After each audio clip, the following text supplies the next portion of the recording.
جب یزید تخت نشین ہوا تو سب سے پہلے اس کو اس بات کا ڈر تھا کہ حضرت عبداللہ بن زبیر رضی اللہ تعالی، حضرت عبداللہ بن عمر رضی اللہ تعالی اور حضرت امام حسین رضی اللہ تعالی، یہ تمام معتبر شخصیات اس وقت مدینہ منورہ میں جلوہ افروز تھے، تشریف فرما تھے۔ یزید کو اس بات کا ڈر تھا کہ کہیں یہ تخت نشینی کا دعویٰ نہ کر دیں، چونکہ بالخصوص حضرت امام حسین رضی اللہ تعالی، کیونکہ حضرت امام حسین رضی اللہ تعالی مصطفیٰ جان رحمت صلی اللہ علیہ وسلم کے چشم و چراغ تھے، حضرت علی مرتضیٰ کے شہزادے تھے، لخت جگر تھے، انہیں سب سے زیادہ، یزید کو سب سے زیادہ حضرت امام حسین سے ڈر تھا۔ اس لیے سب سے پہلا اس نے کام یہ کیا کہ کوفہ سے خط روانہ کیا مدینہ طیبہ کے گورنر کے نام، اور اس وقت کا گورنر جو مدینہ طیبہ کا تھا وہ ولید بن عقبہ تھا۔ جب یہ خط اس کے پاس پہنچتا ہے، مختصراً عرض کر رہا ہوں، اختصار کے ساتھ اپنی بات کو آگے بڑھانے کی کوشش کر رہا ہوں، جب یہ خط پہنچتا ہے اس میں یہ بات کا ذکر تھا، اس بات کا ذکر تھا کہ حضرت امام حسین سے بیعت لو، حضرت عبداللہ بن زبیر، حضرت عبداللہ بن عمر رضی اللہ تعالی عنہما سے بیعت، جب تک یہ حضرات بیعت نہ کر لیں اس وقت انہیں چھوڑا نہ جائے، اور نہ کرنے کی صورت میں، قبول نہ کرنے کی صورت میں انہیں قتل کر دیا جائے۔ حضرت عبداللہ بن زبیر رضی اللہ تعالی عنہما اور حضرت امام حسین رضی اللہ تعالی اور حضرت عبداللہ بن عمر رضی اللہ تعالی اس کی بیعت سے انکار کیا، اس وجہ سے کہ حضرت امام حسین بخوبی اس بات سے واقف تھے کہ وہ ایک فاسق و فاجر شخص دین کی کیفیات کو بدل رہا ہے، وہ اپنی مرضی سے جو چاہتا ہے کرنا چاہتا ہے، وہ رب کے حدود سے باہر چل رہا ہے۔ مصطفیٰ نے جس دین کو سینچا ہے، مصطفیٰ نے جس دین کو قائم کیا، اس دین میں اس نے مداخلت کرنے کی کوشش کی ہے، لہذا حضرت امام حسین رضی اللہ تعالی عنہ یہ ہرگز قبول نہ کی۔ وقت آ گیا، حضرت امام حسین کو اس بات کا علم ہو چکا تھا، اس بات کی خبر ہو چکی تھی کہ اگر میں اس کی بیعت قبول نہ کروں تو یہ مجھے قتل کر دے گا، میرے اہل و عیال پر یہ ظلم کرے گا۔ اس لیے حضرت امام حسین رضی اللہ تعالیٰ مدینہ طیبہ کی حرمت کی خاطر، مدینہ طیبہ کی حرمت کے لیے حضرت امام حسین مدینہ طیبہ چھوڑنے کا ارادہ فرماتے ہیں۔ اب حضرت عبداللہ بن زبیر رضی اللہ تعالیٰ اور حضرت عبداللہ بن عمر رضی اللہ تعالیٰ، یہ دو شخصیات امام حسین سے قبل ہی مدینہ طیبہ چھوڑ کر مکہ مکرمہ تشریف لے گئے۔ حضرت امام حسین رضی اللہ تعالیٰ جب یہ قصد فرماتے ہیں کہ اب مجھے مدینہ طیبہ چھوڑنا چاہیے اپنے اہل و عیال کے ساتھ، تو سب سے پہلے سرور کائنات صلی اللہ علیہ وسلم کے روضے پر حاضری کا شرف حاصل کرتے ہیں۔ حضرت امام حسین اپنے نانا جان کے روضے پر تشریف لے جاتے ہیں، اور جب مصطفیٰ جان رحمت صلی اللہ علیہ وسلم کے روضے پر تشریف لے جاتے ہیں وہ منظر بہت عجیب منظر ہوتا ہے۔ حضرت امام حسین اپنے نانا جان سے عرض کرتے ہیں، اے میرے نانا جان، آپ کے مدینہ کو میں چھوڑ رہا ہوں۔ اے میرے نانا جان، ایک وقت تھا کہ آپ مکہ مکرمہ چھوڑ کر مدینہ طیبہ تشریف لائے تھے، لیکن ایک وقت یہ ہے کہ آپ کا پیارا نواسا مدینہ طیبہ چھوڑ کر مکہ مکرمہ جا رہا ہے۔ وہ مدینہ چھوڑ رہا ہے کہ جس مدینے میں اس نے آنکھ کھولی تو آپ کو پایا، وہ مدینہ چھوڑ رہا ہے کہ جس مدینے کی آب و ہوا اس نے سالہ سال اس آب و ہوا میں پرورش پائی، اس مدینے کو چھوڑ رہا ہے آپ کا نواسا کہ جس مدینے میں آپ موجود ہوں اور سجدے میں آپ تشریف لے جائیں تو آپ کے پشت مبارک پر آپ کا نواسا سوار ہو کر کھیل رہا ہو اور آپ کھلا رہے ہو۔ وہ مدینہ چھوڑ رہا ہے کہ جس مدینہ طیبہ میں آپ تشریف فرما ہو اور حسین کو یہ پیارے نواسے کو اگر کسی سے برتر دکھانا ہوتا ہو تو آپ اپنے کاندھے پر سوار ہو کر دنیا کو یہ بتاتے تھے دیکھو میرا حسین میرے کاندھے پر سوار ہے. اس سے بزرگ تر کوئی شخصیت اس روئے زمین پر نہیں ہے. اے میرے نانا جان آج میں مدینہ طیبہ چھوڑ رہا ہوں کیونکہ آپ نے جس دین کو سینچا ہے جس دین کے گلشن کو آپ نے ہرا بھرا کیا ہے اس کو مٹانے کی کوشش کی جا رہی ہے. آپ اپنی جد و جہد اور جانثار صحابہ کرام کا ایک ایک قطرہ خون دے کر اس اسلام کو آپ نے پھیلایا ہے. اس اسلام میں مداخلت کرنے کی کوشش کی جا رہی ہے. یا رسول اللہ صلی اللہ علیہ وسلم آپ کا یہ شہزادہ اس پر یہ ذمہ داری ہے اس پر یہ لازم ہے بات کہ آج جس دین میں مداخلت کی جا رہی ہے اس کی حفاظت کی ذمہ داری صرف آپ کے ذریت کے اندر ہی ہے. اور وہ میں ہوں جس کے بارے میں آپ نے کہا تھا جس کے بارے میں آپ نے پیشن گوئیاں ظاہر فرمائی تھی. آج میں مدینہ طیبہ چھوڑ رہا ہوں. حضرت امام حسین رضی اللہ تعالیٰ عنہ کے آنکھوں میں آنسو ہیں. حضرت امام حسین مدینہ طیبہ چھوڑتے ہیں اپنے اہل و عیال کو لے کر مدینہ طیبہ سے کوچ فرماتے ہیں اور اس کے بعد جب مکہ مکرمہ کی سرزمین پر پہنچتے ہیں حضرت امام حسین کے استقبال کے لیے سب سے پہلے ہی حضرت عبداللہ بن زبیر حضرت عبداللہ بن عمر رضی اللہ تعالیٰ عنہما اور اس وقت کے تابعین اور اس وقت کے صحابہ کرام حضرت امام حسین کا استقبال کے لیے کھڑے ہوئے اور گرم جوشی کے ساتھ استقبال فرمایا. حضرات گرامی اب المختصر میں عرض کرنا چاہتا ہوں کہ حضرت امام حسین رضی اللہ تعالیٰ عنہ کے پاس کوفہ کی سرزمین سے بے وفا کوفیوں نے بے شمار خط بھیجنا شروع کر دیا کیونکہ انہیں اس بات کا علم ہو چکا تھا اس کو خبر ہو چکی تھی ان لوگوں کہ امام حسین یزید کے بیعت سے انکار کر چکے لہٰذا اگر وہ آ جائیں تو ہم کو اپنا ہادی تسلیم کریں گے. لیکن چونکہ وہ بے وفا تھے حضرت علی مرتضیٰ رضی اللہ تعالیٰ عنہ کے ساتھ بھی ان لوگوں نے ویسا ہی کیا جیسا کہ حضرت امام مسلم کے ساتھ کیا جیسا کہ حضرت امام حسین کے ساتھ کیا. لیکن حضرت امام حسین رضی اللہ تعالیٰ عنہ کے پاس جب خطوط آنے کا سلسلہ جب جاری ہو جاتا ہے تاریخ میں آتا ہے کہ حضرت امام حسین کے پاس 150 خطوط آئے. حضرت امام مسلم رضی اللہ تعالیٰ عنہ جب امام حسین حالات کا جائزہ لینے کے لیے کوفہ روانہ فرما رہے تھے اس وقت حضرت امام مسلم رضی اللہ تعالیٰ اپنے ننھے شہزادوں کو اپنے ساتھ لیے اپنے ہمراہ اپنے ننھے شہزادوں کو لے کر چلتے. حضرت امام حسین رضی اللہ تعالیٰ حالات کیسے ہیں حالات سازگار ہیں یا نہیں یا پھر حالات خطر ہیں امام مسلم کو اس بات کا پتہ لگانے کے لیے کوفہ روانہ کرتے ہیں. حضرت امام مسلم رضی اللہ تعالیٰ کوفہ کے لیے روانہ ہو جاتے ہیں. لیکن کسے خبر تھی کہ جس کوفہ کی سرزمین پر آپ قدم رکھنے والے ہیں ان کوفیوں کے دل میں ابھی تو محبت ہے لیکن کچھ پل کے بعد حضرت امام مسلم رضی اللہ تعالیٰ عنہ سے جدا ہونے والے ہیں. حضرت امام مسلم رضی اللہ تعالیٰ عنہ جب کوفہ کی سرزمین پر تشریف لے جاتے ہیں لوگ بے شمار تعداد میں لا تعداد حضرت امام مسلم رضی اللہ تعالیٰ عنہ کا استقبال کرتے ہیں. کوئی قدم چومتا ہے کوئی ہاتھ چومتا ہے کوئی قدموں کا بوسہ لیتا ہے. پھر حضرت امام مسلم رضی اللہ تعالیٰ مختار بن عبید کے گھر قیام فرماتے ہیں. حضرت امام مسلم رضی اللہ تعالیٰ کے دست مبارک پر حضرت امام حسین کے حق میں ایک ہی دن میں 12,000 لوگوں نے بیعت کی. 12,000 لوگوں نے بیعت. اس کی تعداد بڑھ کر 18,000 لیکن جس گھر میں حضرت امام مسلم تشریف فرما پھر وہاں سے نکل کر ہانی کے گھر تشریف لاتے ہیں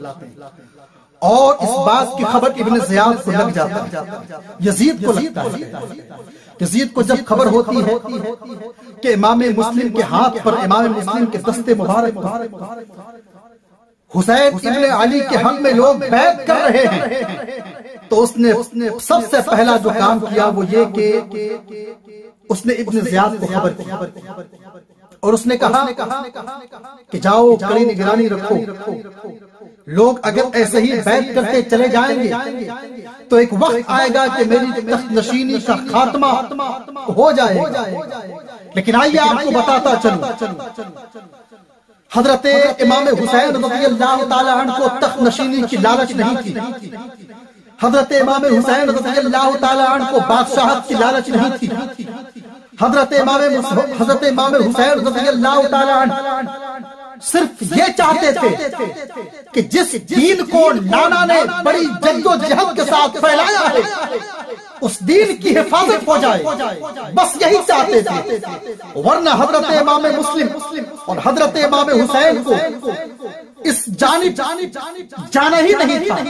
حضرت امام حسین رضی اللہ تعالیٰ عنہ صرف دین کی حفاظت چاہتے تھے اور امت مسلمہ کی حفاظت چاہتے تھے، نبی کونین صلی اللہ علیہ وسلم کی امت برباد نہ ہو جائے، اس بات کی تقریر تھی انہیں۔ حضرت امام مسلم رضی اللہ تعالیٰ عنہ کہ دست مبارک پر لوگ آ رہے ہیں، بیعت ہوتے چلے جا رہے ہیں، لیکن ایک وقت آتا ہے کہ حضرت امام مسلم رضی اللہ تعالیٰ عنہ کہ آنے کی خبر اور بیعت کرنے کی خبر ابن زیاد کو جب ملتی ہے، ابن زیاد کوفیوں کو ڈراتا ہے، دھمکاتا ہے، اس کے بال بچوں کو قتل کر دینے کا حکم دیتا ہے، اس کی جاگیر کو ضبط کر لینے کا حکم دیتا ہے، ان لوگوں کی جاگیر کو ضبط کر لینے کا حکم عام کرتا ہے۔ اب یہ کوفی یہ اپنی عادت سے مجبور ہیں، یہ کوفی وہی پرانی عادت پر آتے ہیں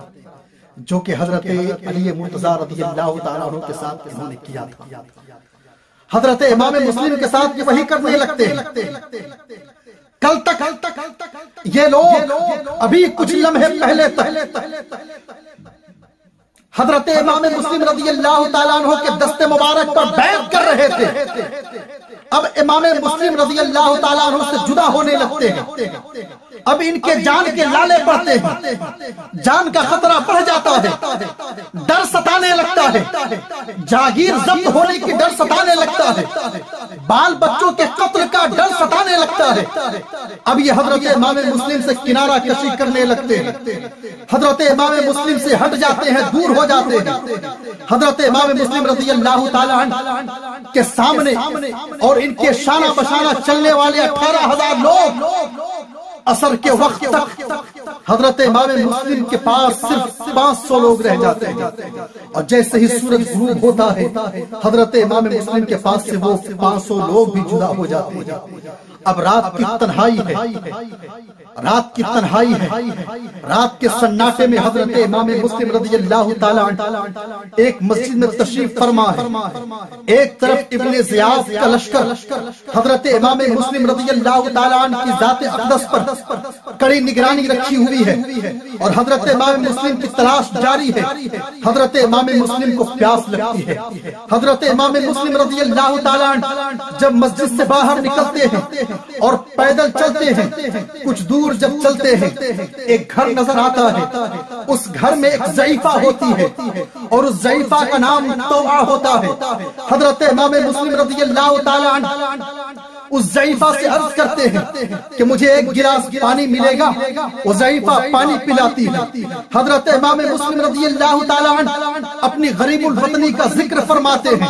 حضرت امام مسلم رضی اللہ تعالیٰ عنہ کو ٹھکانہ مل جاتا ہے، وہ توعہ نامی ضعیفہ وہ بڑھیا حضرت امام مسلم رضی اللہ تعالیٰ عنہ کو اپنے گھر میں رکھ لیتی ہے۔ لیکن حضرت امام مسلم کو کیا خبر تھی، حضرت امام مسلم کو اس بات کا علم نہیں تھا تھا کہ جس گھر میں حضرت امام مسلم جلوہ افروز ہے، جس گھر میں حضرت امام مسلم تشریف فرما ہے، اسی گھر کا ایک وارث ابن زیاد کا آدمی ہے، اسی بڑھیا کا ایک بیٹا ابن زیاد کے فوج میں کام کرتا ہے۔ جب اس کو اس بات کی اطلاع ملتی ہے وہ ابن زیاد کو خبر دے دیتا ہے، اور جیسے ہی صبح ہوتی ہے حضرت امام مسلم جس گھر میں تشریف فرما تھے، جس گھر میں آپ قیام فرما رہے تھے، ابن زیاد کا لشکر اس گھر کو چاروں طرف سے گھیر لیتا ہے، ابن زیاد کا لشکر اس گھر کا محاصرہ کر لیتا ہے۔ اس بات کی اطلاع حضرت امام مسلم کو ملتی ہے، حضرت امام مسلم کو اس بات کی اطلاع ہوتی ہے کوئی لڑنے والا نہیں ہے، حضرت امام مسلم بے یارو مددگار ہیں، کل تک مددگار لوگ آج انہیں بے یارو مددگار چھوڑ چکے ہیں، آج وہ کوفہ والے حضرت امام مسلم کو بے وفائی کا ثبوت پیش کر چکے ہیں۔ جس طرح کے ماضی میں انہوں نے حضرت علی کے ساتھ کیا تھا، آج وہ بے وفا ہو چکے ہیں، لیکن قربان جائیے گلشن مصطفیٰ کے اس پھول پر، حضرت علی کے مرتضیٰ کے اس پھول پر کہ تنے تنہا گھر کے دروازے سے تلوار کو نیام سے باہر لے کر نکلتے ہیں اور اس لشکر کو للکارتے ہیں۔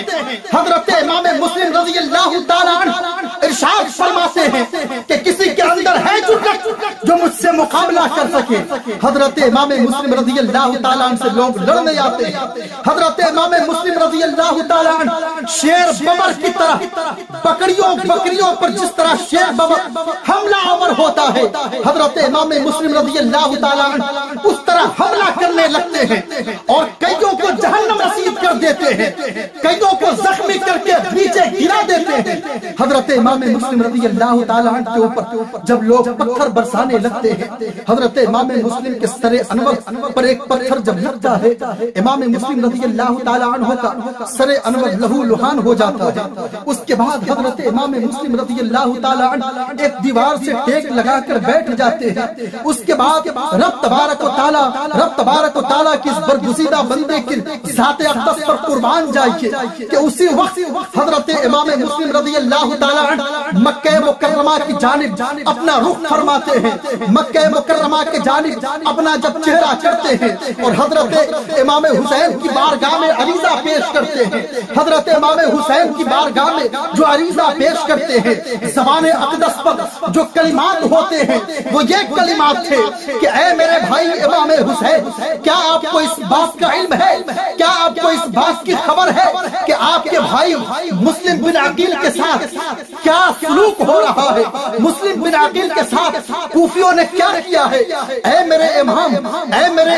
امام حسین، ہائے افسوس کہ آپ تک میں خبر کیسے پہنچاؤں، کوئی خبر پہنچانے والا نہیں ہے، کوئی خبر آپ تک دینے والا نہیں ہے، کوئی قاصد نہیں ہے، میں بے یارو مددگار ہوں، کیسے آپ کو پتا چلے کہ یہاں کے حالات تبدیل ہو چکے ہیں اور آپ یہاں نہ آئیں، یہاں کوفہ روانہ نہ ہو۔ حضرت امام مسلم رضی اللہ تعالیٰ عنہ اس بات کا ذکر فرما رہے ہیں، اسی عصرے میں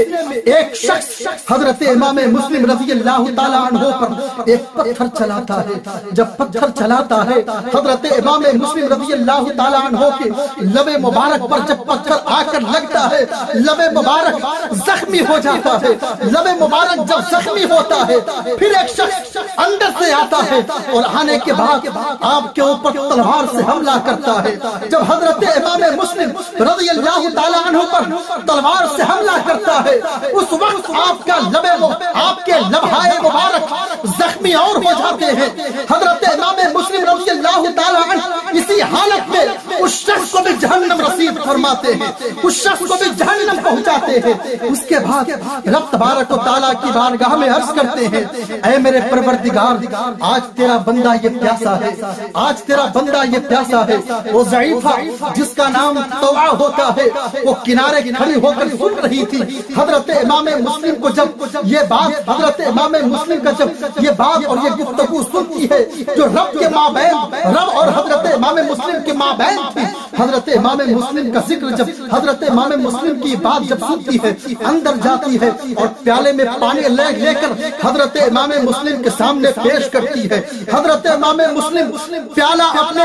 لب مبارک سے لگانا چاہتے ہیں، جو ہی لگانا چاہتے ہیں کہ خون اس پیالے میں گر گرتا ہے اور پانی سرخ ہو جاتا ہے۔ حضرت امام مسلم پیالہ پھینک دیتے ہیں، دوسرا پیالہ پھر پیش کیا جاتا ہے، پھر حضرت امام مسلم کے لب مبارک سے خون گرتا ہے، اور اس کے بعد اس پیالے میں جب گرتا ہے تو پیالہ کا خون، پیالے کا پانی سرخ ہو جاتا ہے۔ حضرت امام مسلم رب تبارک و تعالیٰ کی بارگاہ میں عرض کرتے ہیں، اے میرے پروردگار، میں سمجھ گیا، مجھے اس بات کا علم ہو گیا، تو راضی نہیں ہے، تو بہتر جانتا ہے، اب تو اس بات سے راضی ہے کہ میں اس دنیا کا پانی نہ پیوں۔ میں رب تبارک و تعالیٰ تو بہتر جانتا ہے، تو بہتر یہ جانتا ہے، تیرا ارادہ یہ ہے کہ اب تیری بارگاہ میں آؤں اور تو مجھے شہادت کا جام پلائے، اپنا جلوہ دکھائے۔ حضرت امام مسلم رضی اللہ تعالیٰ عنہ کو جب ابن زیاد کے دربار میں پیش کیا جاتا ہے، حضرت امام مسلم کو اس محل میں پیش کیا جاتا ہے، ابن زیاد کا حکم نامہ جاری ہوتا ہے کہ لے جاؤ اسے محل کے چھت پر لے جاؤ اور وہاں قتل کر دی، وہاں پر جا کر اسے قتل کر دو۔ حضرت امام مسلم رضی اللہ تعالیٰ عنہ کچھ مہلت طلب کرتے ہیں، حضرت امام مسلم رضی اللہ تعالیٰ عنہ کچھ وقت مانگتے ہیں اور فرماتے ہیں تھوڑی دیر ہمیں دے، مجھے معلوم ہے کہ کچھ لمحے کے بعد، کچھ دیر کے بعد میں خالق حقیقی سے جا ملوں گا۔ حضرت امام مسلم رضی اللہ تعالیٰ جب مہلت طلب کرتے ہیں، قربان جائیے، روح تڑپ جاتی ہے، جسم مچلنے لگتا ہے، آنکھوں میں آنسو جاری ہو جاتے ہیں۔ حضرت امام مسلم رضی اللہ تعالیٰ عنہ اس محل کے دیوار پر چڑھ کر، اس محل کے چھت پر چڑھ کر کوفیوں سے مخاطب ہوتے ہیں اور ارشاد فرماتے ہیں، اے بے وفا کوفیوں، کل تک تم میرے ساتھ تھے لیکن آج تم میرا ساتھ چھوڑ چکے ہو، آج تم بے وفا ہو چکے ہو، آج تم مجھے بے یارو مددگار چھوڑ چکے ہو، لیکن یاد رکھو آج میں تم سے کوئی بات، کسی چیز کا طلبگار نہیں ہوں، میں تم سے کوئی مدد طلب نہیں کرتا ہوں، میں صرف ایک بات کا ذکر کرنا چاہتا ہوں کہ جب مجھے شہید کر دیا جائے تو مجھے دفن کر دینا اور میرے کپڑوں کو حضرت امام حسین کے پاس مکہ مکرمہ بھیج دینا۔ کسی قاصد کے ذریعے امام حسین کی بارگاہ میں امام حسین تک میرے کپڑوں کو بھیج دینا۔ اس کے بعد حضرت امام مسلم رضی اللہ تعالیٰ عنہ کو قتل کر دیا جاتا ہے، شہید کر دیا جاتا ہے۔ حضرت امام حسین کے سر انور کو تن سے جدا کر دیا جاتا ہے۔ انا للہ و انا الیہ راجعون۔ حضرت امام مسلم جام شہادت نوش فرما چکے ہیں، خالق حقیقی سے جا ملے، رب تبارک و تعالیٰ سے ملاقات کا شرف حاصل ہوتا ہے۔ حضرت امام مسلم رضی اللہ تعالیٰ جام شہادت نوش فرما چکے، لیکن میری قوم کے لوگوں سنو، اپنے دل پر ہاتھ رکھو اور اس کے بعد ایک بات عرض کرنا چاہتا ہوں کہ اگر دین کی حفاظت کی ذمہ داری اگر کسی کے اندر ہے تو وہ صرف اور دین کی حفاظت کی ذمہ داری اور اس کو بخوبی انجام کسی نے دیا ہے تو وہ خانوادہ رسول ہے، وہ علی مرتضیٰ کا خاندان ہے، وہ نبی کونین صلی اللہ علیہ وسلم کے نواسے ہیں۔ جب کوفیوں نے اپنے موت کا پروانہ سنا، ابن زیاد ڈرایا دھمکایا، قتل کی دھمکی دی، بال بچوں کو قتل کرنے کا حکم دیا، جاگیر ضبط کر لینے کا حکم نامہ جب جاری ہو جاتا ہے، یہ لوگوں نے دنیا کو دیکھا، نواسے رسول کی طرف انہوں نے اپنی نگاہ نہیں کی، ان لوگوں نے رب تبارک و تعالیٰ کی رحمت کی طرف نہیں دیکھا. یہ لوگ جس رسول کا کلمہ پڑھتے تھے ان کی جانب ان لوگوں نے توجہ نہیں کی. یہ اپنے مال کی حفاظت کی طرف دیکھا. یہ لوگوں نے اپنے بال بچوں کو دیکھا. ان لوگوں نے اپنے جان کی حفاظت کو دیکھا. لیکن گلشن فاطمہ کا ایک پھول ہزاروں یزیدیوں سے تنہ تنہا مقابلہ کر کے جامع شہادت